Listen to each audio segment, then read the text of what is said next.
Hey friends, welcome back to the latest installment of this podcast that I don't think we have a title for. We don't. That is kind of talking about the church calendar. There's another date on the church calendar coming up.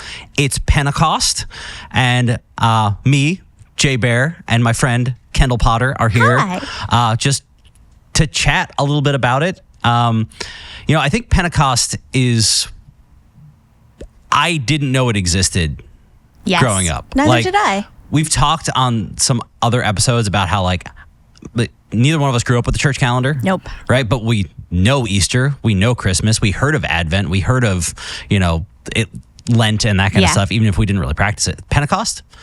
I had no idea. Never heard of. Yeah. Never celebrated, never did anything with Pentecost. So Pastor Kendall. Hi, Jay. With the ecclesial authority vested to you by Living Word Community Church, what's Pentecost? Pentecost is the birthday of the church. So it's when we celebrate the Holy Spirit coming to the disciples. Jesus said they would get, a power on high, something greater than him was coming. And so it is 50 days after Easter. So Easter moves each year. So that means that Pentecost Sunday moves each year. And it's when we celebrate the Holy Spirit and the birthday of the church. So Pentecost meaning 50th. Yes. Right? Like a pentagon has five homework. sides. I figured that much out. I thought maybe it'd be helpful to just read a little bit of Acts 2. Yes. Just kind of telling what the story is of what the birth of the church looked like for some context. So this is the beginning of Acts 2.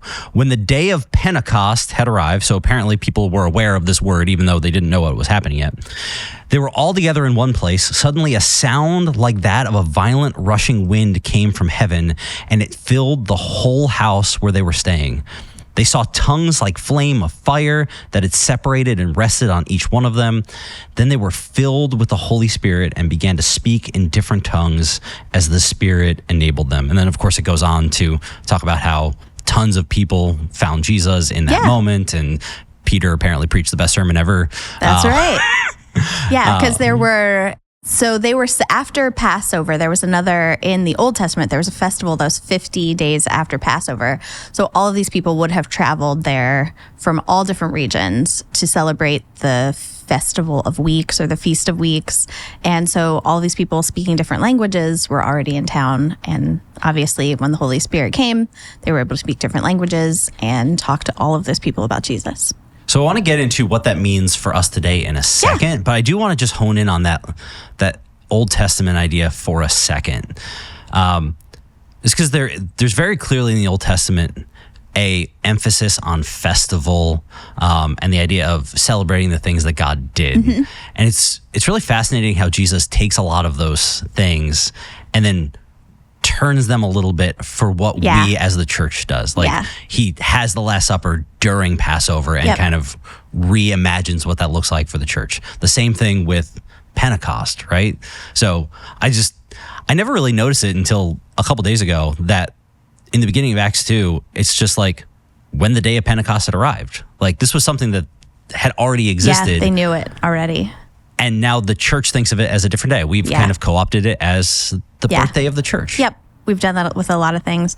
And it helped, if you're attending Living Word or you've been around churches like Living Word, you probably wonder why we're making a big deal of all of these things. But it is, in the Old Testament, all of those festival days, all of those feast days helped you remember things, helped you to celebrate things. And that's kind of what the church calendar does for us too. It helps us to mark time in a particular way and remember these and celebrate things like the birth of the church. And I think that's really important because obviously the church is really important and we should talk about what it means and how it started.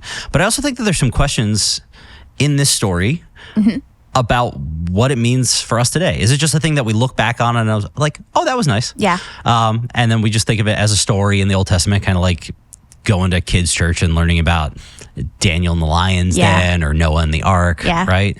What should we, as the church, celebrating the church's birthday, looking at the idea of Pentecost, like what does that mean for us now? Well, I think it reminds us of the Holy Spirit, who we have a habit of not really talking much about That's true. in churches like ours.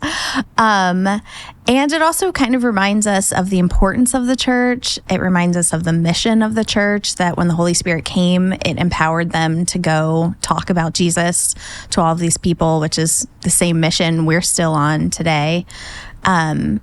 And so it helps us to remind us of those things. Here at Living Word this year, we'll be doing 3 Sundays talking about the Holy Spirit, who the Holy Spirit is, what the Holy Spirit does. It's not like a force, it's a person, the third person of the Trinity. So this is a reminder of that. You know, we have other days where we talk about Jesus, other days where we talk about the Trinity. And this is one Sunday that we can really talk about the Holy Spirit. Start the church for a second, right? The tongues of fire thing sounds really cool, and it be great to experience. Very cool, very strange. Very cool, very strange. Doesn't seem like a long-term strategy that God used for furthering the church. Yes. Right? So what do you think it looks like to think about the Holy Spirit as the vessel through which the church was created and continues to be grown and furthered? Yeah. One of the things we're going to be talking about in those 3 weeks on the Holy Spirit, coming up in a couple weeks, is that the Holy Spirit gives us the same access to Jesus that the disciples had, which just blows my mind that we have the same kind of relationship, the same kind of intimacy with Jesus that people who actually knew him and lived with him did. And so we do have that same kind of power that the apostles had living inside us right now, which I don't always totally understand, but definitely blows my mind when I think about it. And that we are empowered through the Holy Spirit, who gives us gifts for the furthering of the church, who displays fruits of the Spirit in our life.